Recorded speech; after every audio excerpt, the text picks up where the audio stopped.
You are watching the video version of the Marketing Should Be Fun podcast. We are so glad that you are here. If you prefer to listen to podcasts, you can find the Marketing Should Be Fun show on any of your favorite podcast platforms, whether that's Apple Podcasts, Spotify, anywhere else. But most of all, we're so glad you're here, and I hope that you enjoy today's conversation.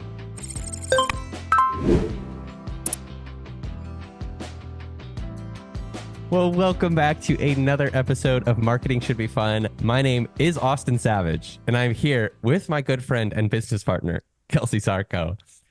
Kelsie, how's it going today?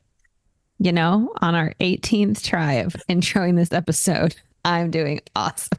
Sometimes technical difficulties happen to everyone, even when you manage a bajillion podcasts. It's true. It is what it is. But we're here now. And I've told you this before on a different recording of this episode, but I want to tell you now anyways.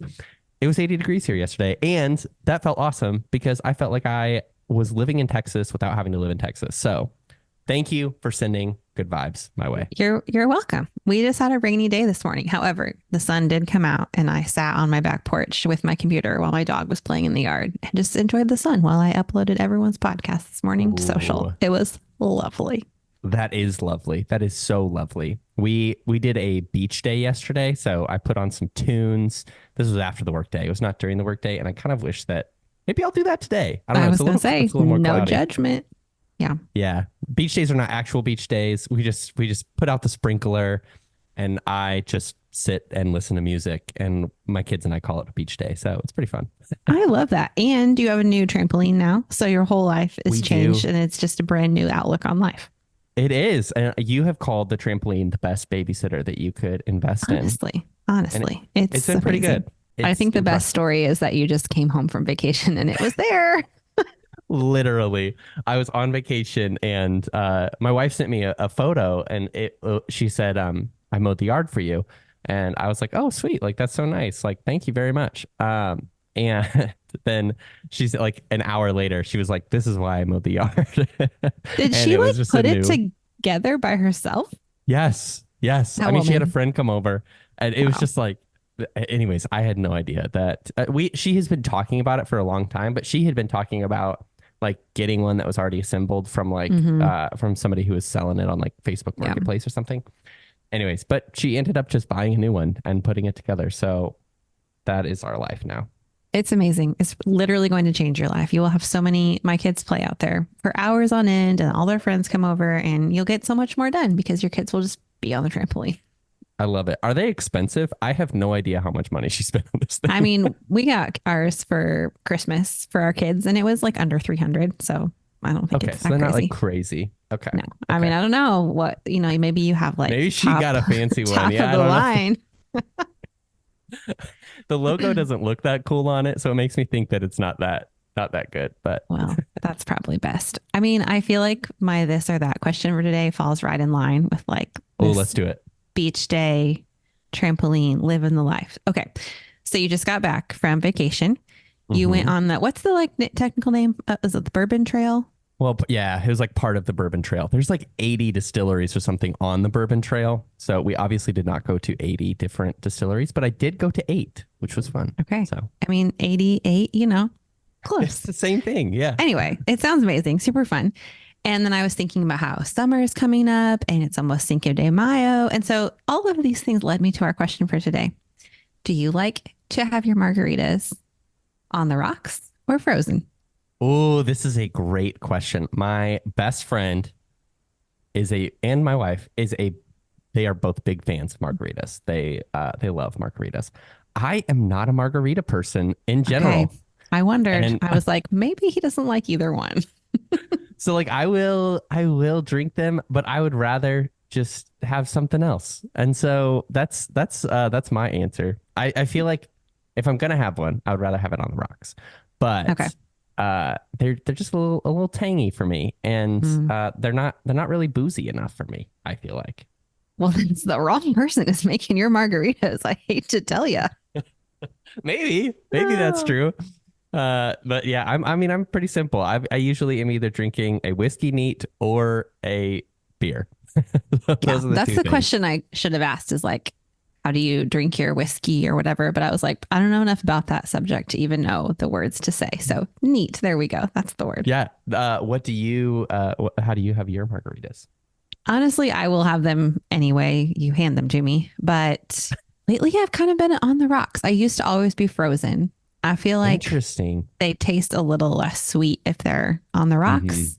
Yeah. And I mean, we live in Texas now. So, like, you can't go somewhere and get a bad margarita. I mean, there's Yeah. just Mexican restaurants at your fingertips that are delicious and amazing. So, we have a favorite here in town that it's called Lost Colony, and they make the best margaritas that I've ever had in my Mm. life. So, That's fun. Do you usually go with just like the original flavor or do you get like a flavored margarita with something different? OG all the way. I've Heck had yeah. some bad experiences with flavored margaritas, and so I just stick to what I know. We're It's in so a summer state of mind on the podcast today, ladies and gentlemen. Just for buckle up. real. The funny thing is, like, I just, my son put his sunglasses in my pocket. So, like, I can really just Oh man, be in the video summer. version coming in hot. I honestly think that I should do the episode like this. I'm just gonna try to look at somewhere else on my camera. So We have a big bag of sunglasses, and today my son is not allowed to bring extra things to school because he just plays with them and gets in yeah, trouble in class. as do all And so, children. That's just a yeah, general good totally, rule to totally. have.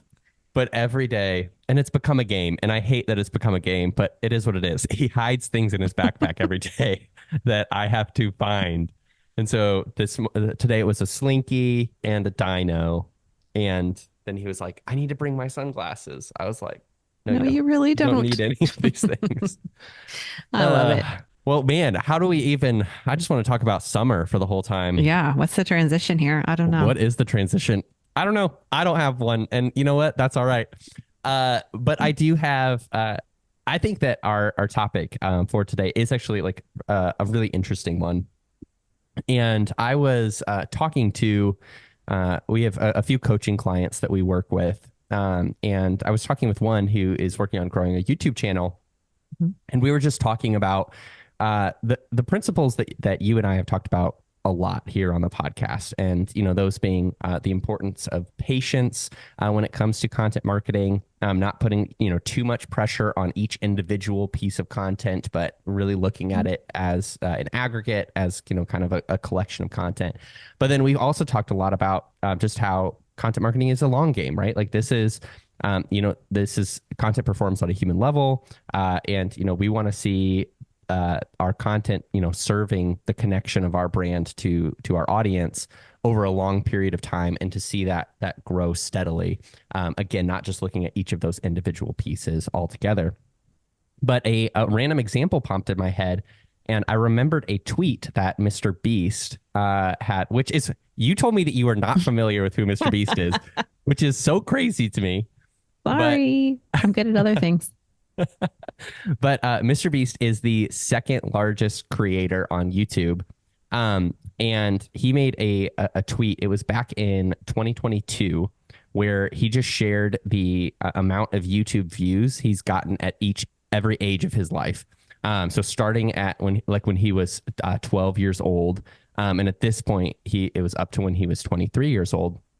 And he shared just the number of views. And so in the description of this episode, I want to share a link to a post I made about it so that you can actually see the graphic that we're going to be talking about. But I'm not going to read every single year, but I just want to give like context for why this graphic popped in my head, because I ended up sharing it with that coaching client and really sparked some conversation around this topic. But listen to this. It's crazy. Okay. So at 12 years old, MrBeast got 15,000 views. At 13 years old, it dropped. He got 7,000 views that year on YouTube. At 14 years old, he got 41,000.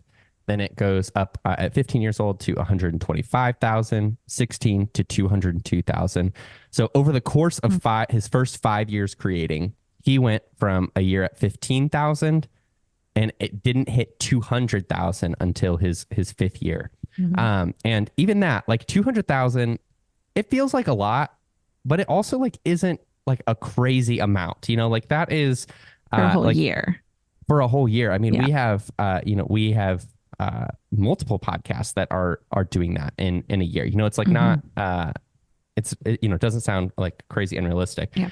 but it wasn't until year 6 of his creating that he had a Mm-hmm. huge jump. He went from 200,000 at age 16 to 5.4 million at age 17.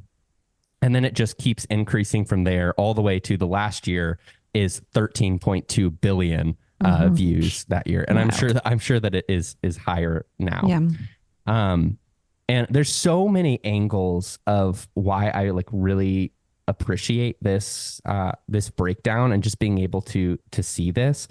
But the one that I really want to lean in on today, I think it's just like the drastic difference of years 1 and 2 in comparison to where he's been on year 13 or 14, Mm-hmm. whatever that math is. Um, because I think like a lot of people would look at the first 2 years starting at 15,000 and then dropping to 7,000 the second year.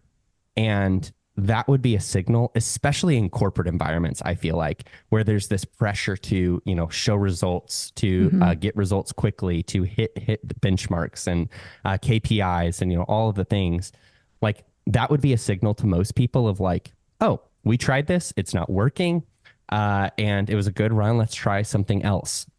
Instead of looking at that like, okay, great. Year 1 was this. Year 2 was Yeah. a little bit lower, and we have some things that we learned, or we were less consistent this year. And I don't know the you know the details of what that was for Mm-hmm. MrBeast specifically, but I think it's just such a great example of like there was a dip when he first started that he was able to push through that ultimately led to greater and greater traction. And I think it's incredibly significant that for this person who has become a huge creator on YouTube was able to stay consistent in those lower years. And I think the reality of like there wasn't that huge milestone marker until year 6. That's so Yeah. true with content marketing. Yeah. Like we see that. Like Mm-hmm. it wasn't it you know, I know for the podcast that we've helped cross the million download mark, like for most of them it takes 5 to 6 years to actually do that. Yeah. And that is a common thing. So those are a lot of thoughts from from me just to like start our conversation off. But looking at that breakdown, Kelsie, like what comes to mind for you with that? Mm-hmm. Yeah. Those were all great thoughts. I think it's like you said, true in corporate world for sure. But I'm also thinking of like dozens of conversations I've had with Mm-hmm. our more personal small brands where they even feel that way from like one week to a next of like, oh, I had this Yes. reel that hit 20,000 last week. Well, this week it only hit 5, so I should quit. And it's like, Mm-hmm. no, like you cannot Yeah. follow the trajectory like that. Like you will literally drive yourself crazy if you try to do that. Yeah. So that came to mind as we were talking about this. I also think it's very interesting to look at his numbers and realizing, and we see this with so many of our podcast clients, the more content you put out, the more there is for people to view. So therefore your views Yes. go up. So you need to keep putting things out into That's the true. world so they can be seen and read and, you know, interacted with. And we have people's podcast episodes that like will continue to grow. You know, we'll track how many listens each Yeah. episode has, and ones that are even 2 years ago are like still gaining listens and views and all of those things just because it's there and people, you know, the binge Mm-hmm. worthy content, you know, vibe of things and all of that. So, Yeah. yeah, I mean, I think the episode title of this is just like, don't give up. Like, if you give Yeah. up, like, think about if he would have walked away after that year of 7,000, like what he left Right. on the table versus what you can see when somebody commented on it even and said like the first few years are a grind. And I think that's true about lots of seasons. Like we can even feel that Mm-hmm. way in our own business of like, this is a grind year, but are Mm-hmm. you going to walk away and not give a chance for like what could come in the future if you just keep showing up? So, Yeah. Yeah. I think it's like, I love that you actually brought that up because we just talked about that in a recent episode. And I mean, we were just talking to a client, I think it was last week, that, and we were just sharing some updated podcast statistics that they see. And they get about like 1,000 downloads every week on the new, like they have a weekly podcast, and that new episode in its first week gets about 1,000 downloads. But every week as a whole on their podcast, they are getting 2 to 3,000 downloads. And we were just talking about how it's that example of like they have this huge library of over 200 episodes of this podcast, and people are going back and binging content or looking for older things on a specific topic, or going back to an older episode and listening again. And I mean, that's how you hit some of these milestones. It's not just with like new content being super popular right when it's shared.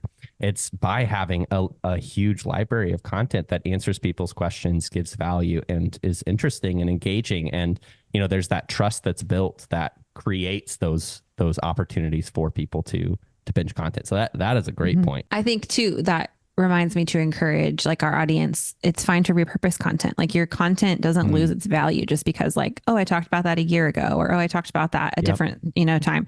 We have some clients who some of their most popular posts are very seasonal, and we'll recirculate it every year of like, here's this letter about sending your kindergartner to school, or here's like this college packing list or whatever. And every year it does great, and there's more views and there's more trust built and it's value that's given. And so I think there's also this tendency in our world to think like I have to do something new and groundbreaking every time I share a piece of content. That isn't true either. Yes, to all of the things that we have said. Yeah, I think like when we do put a lot of pressure on ourselves to always be coming up with something new, and like we are looking at our content marketing strategy the wrong way, right? Like we're thinking about it in a way that again is like every individual piece has to be perfect, every individual piece has to be new, has to be groundbreaking, and we're not looking at it from the long-term perspective of consistency, not just from a timing perspective, but consistency in what we're saying. Like, I know we've talked multiple times about like a person like Gary V, has been like saying the same thing for like 10, I mean, longer than that, but a really long time. And, all of his content is saying it in different ways, but it's like the same messages are coming across. And that can happen for each of our brands as well. Like we can look at it in that aggregate way and keep repeating those messages, but it's going to help us be consistent so we build trust easier, and be consistent from a timing perspective because we're not trying to create something, totally groundbreaking and new every single time. And again, that is how we stay consistent for 10 to 13 years and see that momentum, and that kind of that momentum increase. Yeah, and I would argue that you will burn out less and you will like what you're doing more if you're not trying to create something completely groundbreaking and fresh and new every time. Not that we want to put out stale content, but like you're saying, you can say the same thing. It doesn't have to be this brand new, concept every single time. I think our culture right now is very into viral content, and I love viral content too. I love when our clients' content goes viral. Pretty sweet. Yeah. But that's not playing the long game. Like that's a piece of it for sure. We want our content to be relatable. We want it to hit people and, cause them to have some sort of connection with it. But if the only thing we're doing is trying to create content that fits into this bucket where like this will go viral, we're going to miss that connection piece. We're going to miss the long game and the ability to just keep creating content that's going to land with people in lots of different places.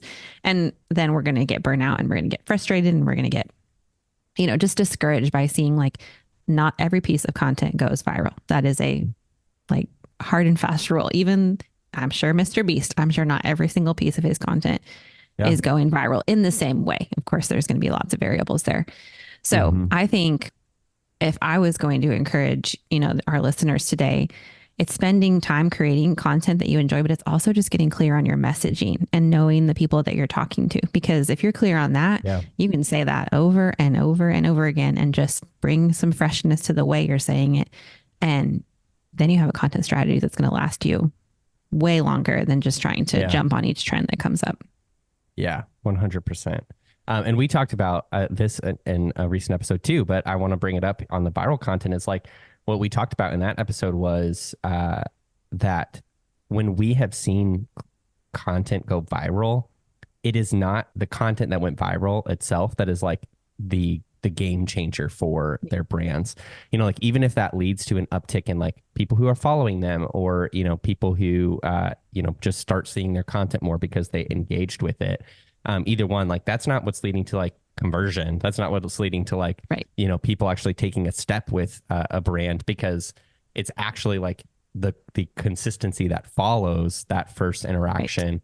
That is the game changer for those brands. And it comes back to that same principle of like why that consistency matters, because that if that viral piece of content is operating on its own, it is going to do nothing for you other than entertain the person who's watching it, which is valuable. But it is not going to, lead to these big game changing results in your business. It is the consistency for 3, 5, 7, 10 years that will lead to those game changing kind of moments and connections and opportunities for your business. So it comes back down, all of these things that we're saying really comes back to our encouragement for you to stay consistent and to not let the whims of people's interest or just like how content marketing works to affect whether or not you are keeping it as part of your strategy. Because like whatever you are leveraging, whether it's social, whether it's podcasts, blogs, emails, anything else, you are going to have years that are awesome, that you are seeing like some great progress. And you're going to have years that you might stall out or that you might go backwards a little bit. And, there are always things that we can learn and tweak and adjust. But you having steady progress or having less progress in a year is not a reason to cut content marketing from your strategy. It's all part of that kind of, it's a typical journey that people are taking. And I really want to encourage each of the people listening to go check out the graphic, go check out the post that is linked, because I think it's inspiring. Even if the majority of us won't hit 13 billion views on our content in a year, but the principle remains the same of, you don't want to miss out on those big opportunities in the future because you are so focused on needing specific milestones, specific results in the now that keeps you from being consistent enough to actually see that momentum and see those growth opportunities.